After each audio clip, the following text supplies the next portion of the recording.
ரொம்ப டயர்டா இருக்கு.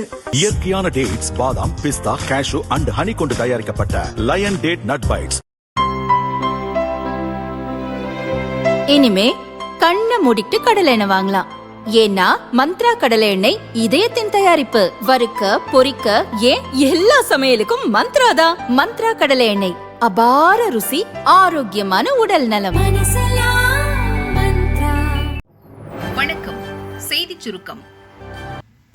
எதிர்க்கட்சிகள் கடும் அமளி, லோக்சபா நடவடிக்கை முடக்கம். இம்மாதம் 1ஆம் தேதி மத்திய நிதியமைச்சர் நிர்மலா சீதாராமன் பார்லிமெண்டில் மத்திய பட்ஜெட் தாக்கல் செய்தார். ஜனாதிபதி உரைக்கு நன்றி தெரிவிக்கும் தீர்மானம் மீதான விவாதம் நிறைவடைந்ததை அடுத்து இன்று முதல் பட்ஜெட் மீதான விவாதம் நடக்கும் என அறிவிக்கப்பட்டது. காலை 11 மணிக்கு லோக்சபாவில் கேள்வி நேரம் துவங்கியது. சபை கூடியதுமே எதிர்க்கட்சி தலைவரை பேச அனுமதிக்க கோரி எதிர்க்கட்சி எம்பிக்கள் அமளியில் ஈடுபட்டனர். கேள்வி நேரம் முடிந்ததும் பட்ஜெட் மீதான விவாதம் துவங்கும். எம்பிக்கள் தங்களுக்கான நேரத்தில் பேச அனுமதிக்கப்படுவர் என சபாநாயகர் ஓம் பிர்லா கூறினார். ஆனால் அதை ஏற்காத காங்கிரஸ் உள்ளிட்ட எதிர்க்கட்சி எம்பிக்கள் கேள்வி நேரத்தில் சக எம்பிக்களை பேச விடாமல் கூச்சலிட்டனர். இதையடுத்து சபை நடவடிக்கையை பகல் 12 மணி வரை ஒத்திவைப்பதாக சபாநாயகர் ஓம் பிர்லா அறிவித்தார். 12 மணிக்கு சபை மீண்டும் கூடியதும் கிருஷ்ண பிரசாத் தென்னட்டி லோக்சபாவை வழிநடத்தினார். பட்ஜெட் மீதான விவாதத்தில் காங்கிரஸ் எம்பி சசி தரூருக்கு பேச வாய்ப்பளிக்கப்பட்டது.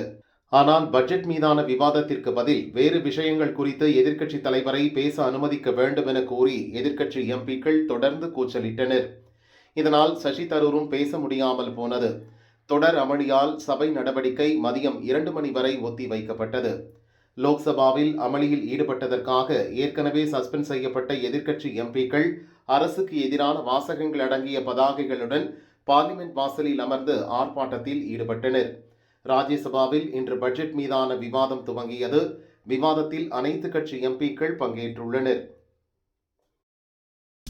பாஜக பொதுச் செயலாளர் காரை சுற்றி வளைத்து நொறுக்கிய கும்பல். கும்பகோணம் அருகே அதிர்ச்சி சம்பவம். கும்பகோணம் அருகே வளையப்பேட்டையைச் சேர்ந்தவர் செல்வராஜ். இவர் பாஜகவின் தஞ்சை மாவட்ட பொதுச் செயலாளராக இருக்கிறார். இவருக்கு சொந்தமான காரில் தம்பி சுரேஷ் மற்றும் சிலர் திருவாரூர் சென்றுவிட்டு ஊர் திரும்பினர். காரை திருப்புரம்பியத்தைச் சேர்ந்த ஸ்டாலின் என்பவர் ஓட்டினார். திருச்சேரை பகுதியில் கார் வந்தபோது எதிரே மின்னல் வேகத்தில் ஒரு பைக் வந்தது. கார் மீது மோதுவது போல் வந்ததால் பைக் ஓட்டுபவரை டிரைவர் சத்தம் போட்டார். உடனே பைக்கை நிறுத்திவிட்டு வந்த கும்பல் காரில் இருந்தவர்களிடம் வாக்குவாதம் செய்தனர். ஒரு கட்டத்தில் தங்கள் நண்பர்களுக்கும் போன் போட்டு அழைத்தனர். அவர்கள் வந்ததும் கார் டிரைவர் ஸ்டாலினை கொடூரமாக தாக்கினர். கம்பு கட்டையால் அடித்தும் கல் எறிந்தும் காரை நொறுக்கினர். அந்த பகுதியே கலவரம் போல் மாறியது. உள்ளூர் மக்கள் ஓடி வந்தனர். அதன் பிறகு அந்த கும்பல் அங்கிருந்து தப்பியோடியது.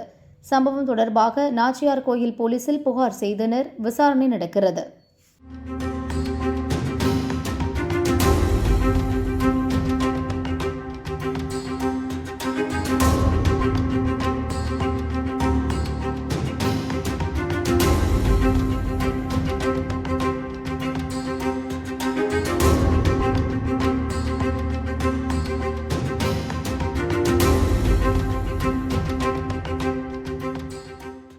திருவாரூர்லேருந்து கும்பகோணம் நோக்கி வந்துட்டு இருந்தேன் சார்.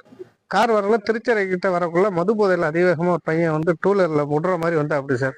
வண்டி இடம் இருக்கப்பா ஏப்பான்னு சொல்லி நிப்பாட்டி கேட்கறதுக்கு, நீ என்ன காரில் வந்தால் உனக்கு நான் பதில் சொல்லுமான்னு சார் அடிச்சா சார். அடித்து பேசுறதுக்குள்ளே டக்குன்னு அடிக்கிற அப்படி சார். அடித்து ஃபோன் போட்டு ஆள் வர சொல்லி எங்களை அடித்து என் செயினை அறுத்து செல்லை தூக்கிட்டு போயிட்டாங்க சார். இருக்கிற கூட்டத்தில் ஒரு 10-15 பேர் வராங்க சார். யார் அடிக்கிறாங்க என்னது அடிக்கிறாங்கன்னு சொல்ல சார். கார் கண்ணாடியெல்லாம் உடைச்சிட்டாங்க. நாங்கள் பயந்துட்டு ஓடுற மாதிரி ஆயிடுச்சு சார். தஞ்சாவூர் பாரதிய ஜனதா கட்சியின் மாவட்ட பொதுச் செயலாளர் சகோதரர் செல்வராஜ் குடும்பத்தை சார்ந்தவர்கள் திருவாரூரிலிருந்து கும்பகோணத்தை நோக்கி காரில் வரும்போது திருச்சரை என்ற பகுதியில் எதிர் திசையில் இருசக்கர வாகனத்தில் ஒரு நபர் மது போதையில் வந்துள்ளார். அவர் குறுக்கே வந்ததும் வண்டியை நிறுத்தி ஏன் இவ்வளவு வேகமாக வருகிறார் என்று அந்த டிரைவர் கேட்கும்போது அவரை தாக்கி அவருடைய செயினையும் அறுத்து அவருடைய மொபைலையும் எடுத்து சென்று போன் போட்டு அழைத்து கிட்டத்தட்ட 15க்கும் மேற்பட்ட நபர்கள் வந்து 15 பேர் கொண்ட கும்பல் ஒருவரை தாக்கியுள்ளது. பாரதிய ஜனதா கட்சி கொடி போட்டுள்ள அந்த வாகனத்தை சுக்குநூறாக அடித்து உடைத்துள்ளார்கள். பாரதிய ஜனதா கட்சி கொடி போட்டா நீங்க பெரிய ஆளா என்று சொல்லி அடித்து உடைத்துள்ளார்கள். 3 நபர்கள் அட்மிஷனில் உள்ளார்கள். தற்போது நாச்சியார்கோவில் காவல் நிலையத்தில் அதன் சம்பந்தமாக கம்ப்ளைண்ட் செய்துள்ளோம். திராவிட மாடல் ஆட்சியில் மகளிருக்கு பாதுகாப்பில்லை, மது போதைகள் அதிகமாக உள்ளது என்பது தமிழ்நாட்டு மக்களுக்கே தெரியும். தற்போது பாரதிய ஜனதா கட்சி நிர்வாகிகளுக்கும் பாதுகாப்பு இல்லாத சூழ்நிலை தமிழகத்தில் உருவாகியுள்ளது. இதை வன்மையாக கண்டிக்கிறோம். இதை மாநிலத்தின் அறிவுறுத்தலோடு அடுத்த கட்ட நடவடிக்கை எடுத்து செல்வோம். கடையை அடித்து நொறுக்கிய போலீஸ், வடமாநில இளைஞர்களுக்கு அதிர்ச்சி. எந்த ஊரு நாய் நீ என்று கேட்டு அடித்த கொடுமை.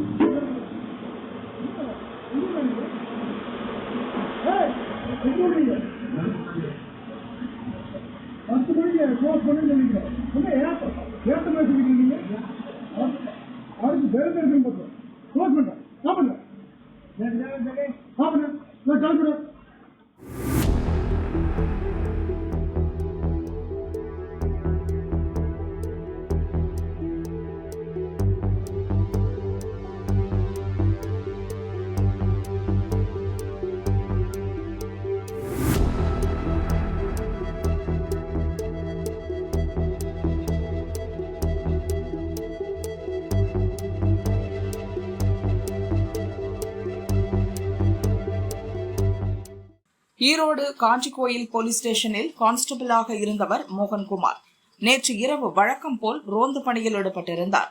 அப்போது ஃபாஸ்ட் ஃபுட் கடை ஒன்று பரபரப்பாக இயங்கிக் கொண்டிருந்தது. அந்த கடை உள்ளூர் நபருக்கு சொந்தமானது. வடமாநில இளைஞர்கள் தான் கடையை கவனித்து வருகின்றனர். அந்த கடைக்கு வந்த கான்ஸ்டபிள் மோகன்குமார் 10 மணிக்கு மேல எப்படி கடை வைக்கலாம், மூடுறா கடைய என்று வடமாநில இளைஞர்களை பார்த்து சொன்னார். கடையில் இருந்த பொருட்களை லத்தியால் அடித்து தள்ளினார். வடமாநில இளைஞர்களையும் தரக்குறைவாக பேசினார். அப்போது வடமாநில இளைஞர்களில் ஒருவர் தைரியமுடன் கான்ஸ்டபிளை தட்டி கேட்டார்.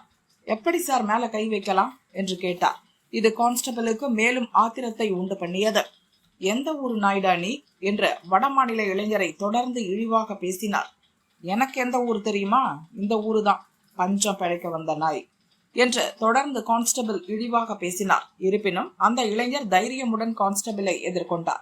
எப்படி அடிக்கலாம் என்று கேள்வி எழுப்பிய அவர், நாங்கள் இங்கு வேலைதான் பார்க்கிறோம், ஓனரிடம் பேசுங்கள் என்று கான்ஸ்டபிளை பார்த்து சொன்னார்.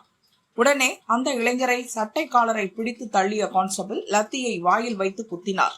தொடர்ந்து கெட்ட வார்த்தைகளால் வடமாநில இளைஞர்களை வசைபாடினார் கான்ஸ்டபிள் மோகன்குமார்.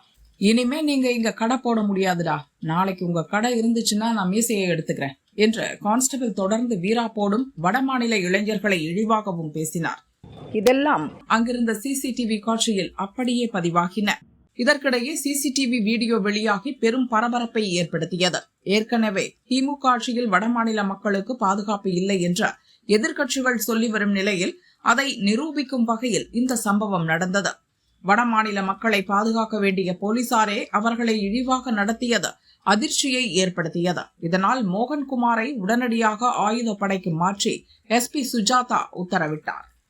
நன்றி சொல்ல மனசில்லையா, ஸ்டாலினை விளாசிய தமிழிசை.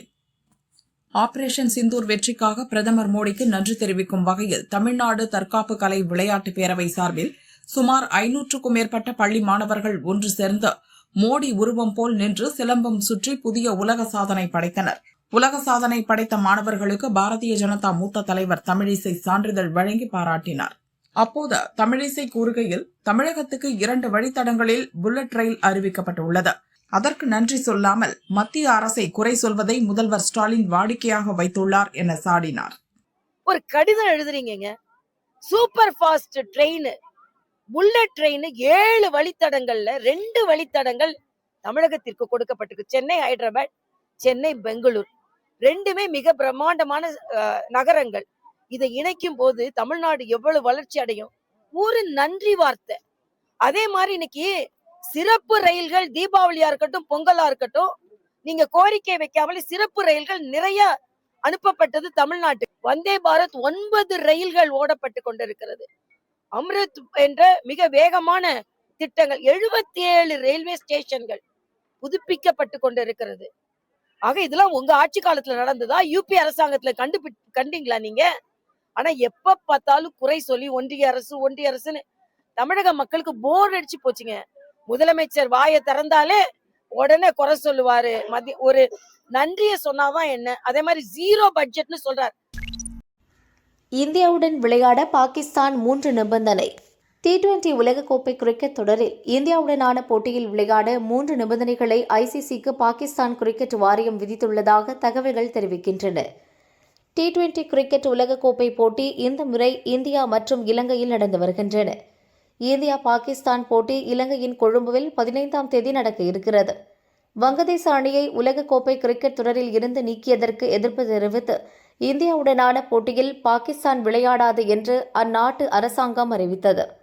இதையடுத்து பாகிஸ்தானுக்கு பயணம் செய்த ஐசிசி துணைத் தலைவர் இம்ரான் கவாஜா மற்றும் பிரதிநிதி முபஷீர் உஸ்மானி ஆகியோர் பாகிஸ்தான் கிரிக்கெட் வாரிய தலைவரும் அமைச்சருமான மொஹ்சின் நக்வியை சந்தித்து ஆலோசனை நடத்தினர். உடன் வங்கதேச கிரிக்கெட் வாரிய நிர்வாகிகளும் இருந்தனர். அப்போது இந்தியாவுடனான போட்டியில் விளையாட 3 நிபந்தனைகளை ஐசிசிக்கு பாகிஸ்தான் கிரிக்கெட் வாரியம் விதித்தது. தொடர் வருவாயில் அதிக பங்கு வேண்டும், இந்தியாவுடன் இருதரப்பு போட்டிகளை தொடங்க ஐசிசி உதவ வேண்டும், பாகிஸ்தானுடன் விளையாடும் போது இந்திய வீரர்கள் மரபுபடி கைகுலுக்க வேண்டும் என்று 3 நிபந்தனைகள் விதிக்கப்பட்டன. வங்கதேச கிரிக்கெட் வாரிய தலைவரும் தங்கள் நாட்டுக்கு ஐசிசி தொடர் நடத்த வாய்ப்பளிக்க வேண்டும் என்று கோரிக்கை வைத்தார். பாகிஸ்தானின் கோரிக்கை தொடர்பாக ஐசிசி மற்றும் பிசிசிஐ நிர்வாகிகள் இப்போது ஆலோசனை நடத்தி வருகின்றனர். அடுத்த 24 மணி நேரத்தில் பாகிஸ்தான் பிரதமருடன் ஆலோசனை நடத்திய பிறகு பாகிஸ்தான் கிரிக்கெட் வாரியம் தங்கள் இறுதி முடிவை அறிவிக்கும் என தெரிவித்துள்ளது. ஜப்பான் தேர்தல் முடிவு. எல்டிபிக்கு பெரும்பான்மை. ஆட்சி அதிகாரத்தை தக்க வைத்தார் தகைச்சி. ஜப்பான் நாட்டின் லிபரல் டெமோக்ராட்டிக் பார்ட்டியைச் சேர்ந்த சனே தகைச்சி கடந்த ஆண்டு அக்டோபரில் அந்நாட்டின் பிரதமர் ஆனார். இதன் மூலம் அந்நாட்டின் முதல் பெண் பிரதமர் என்ற புதிய வரலாறு படைத்தார். நாட்டில் பல்வேறு சீர்திருத்தங்களை அமல்படுத்திய சனே தகைச்சி சீனாவின் ஆதிக்கத்தை கடுமையாக எதிர்த்தார். தகைச்சியின் செயல்பாடுகளுக்கு அமெரிக்க அதிபர் ட்ரம்ப் அடிக்கடி பாராட்டு தெரிவித்தார். ஜப்பானின் முதல் பெண் பிரதமரின் செயல்பாடுகளை அந்நாட்டு மக்கள் மட்டுமின்றி உலக நாடுகள் உன்னிப்பாக கவனித்தன. இந்நிலையில் தனக்கான மக்கள் செல்வாக்கை நிரூபிக்க எண்ணிய தகைச்சி பார்லிமெண்டை கலைத்து புதிதாக தேர்தலை சந்திக்க விரும்பினார். இதையடுத்து அங்கு பொது தேர்தல் நடத்தப்பட்டது.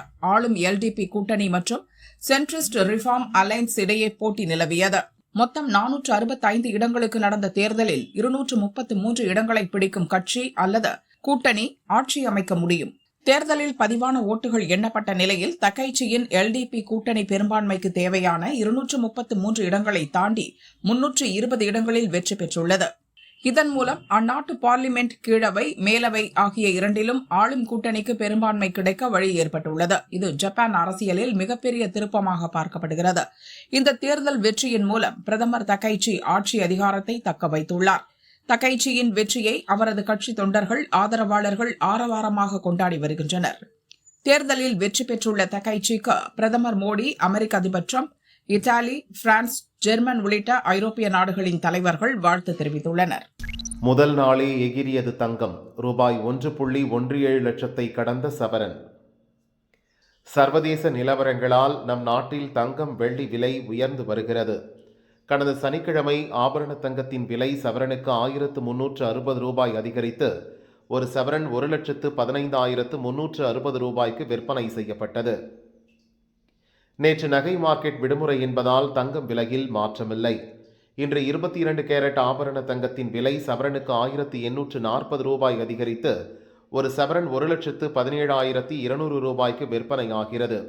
கிராமுக்கு 230 ரூபாய் அதிகரித்து ஒரு கிராம் 14,650 ரூபாய்க்கு விற்பனை செய்யப்படுகிறது. வெள்ளி விலை கிராமுக்கு 15 ரூபாய் அதிகரித்து ஒரு கிராம் 300 ரூபாய்க்கு விற்பனையாகிறது. கிலோவுக்கு 15,000 ரூபாய் உயர்ந்து ஒரு கிலோ 3 லட்சம் ரூபாய்க்கு விற்பனை செய்யப்படுகிறது.